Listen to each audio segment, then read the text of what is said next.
महाप्राणदीपं शिवं शिवं महुकाररूपं शिवं शिवं महासूर्यचन्द्राग्निनेत्रं पवित्रं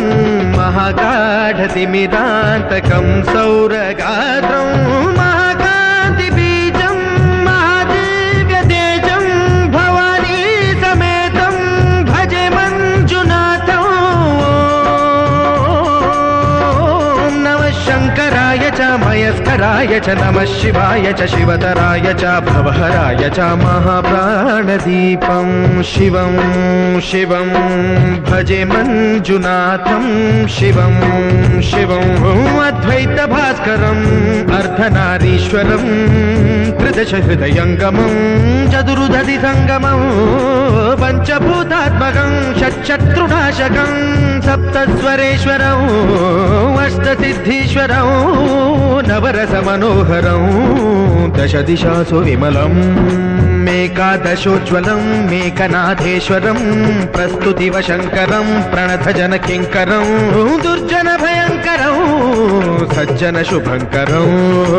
वाणिभवतारकं प्रकृतिहितकारकं भुवनभव्यभवनायकं भाग्यात्मकं रक्षकम् ईशं सुरेशं ऋषेशं परेशं नटेशं गौरीशं गणेशं भूतेशं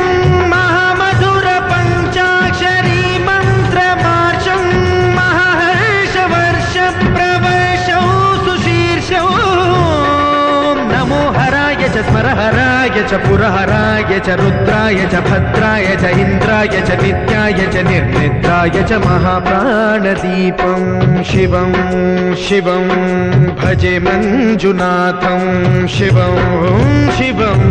दं दं दडं दं दडं दं दडं दं दढक्कानिनादनवताण्डवाडम्बरं तद्दिम्नि तगदिम्नि दिद्दिम्नि दिमिदिम्नि सङ्गीतसाहित्य सुमकमलबम्बरम् ओङ्कार क्लीङ्कार श्रीङ्कार ऐङ्कार मन्त्रबीजाक्षरं मञ्जुनाथेश्वरं ऋग्वेदमाद्यं यजुर्वेदवेद्यं सामप्रगीतम् अथर्वप्रभातं पुराणेतिहासप्रसिद्धं विशुद्धं प्रपञ्चैकसूत्रं विबुद्धं सुसिद्धं नकारं मकारं सिकारं बकारं यकारं निराकार साकार सारं महाकालकालं महानीलकण्ठं महानन्दनन्दं महाट्टाटहासं जटाजूटरङ्गैकगङ्गा सुचित्रं ज्वलद्उग्रनेत्रं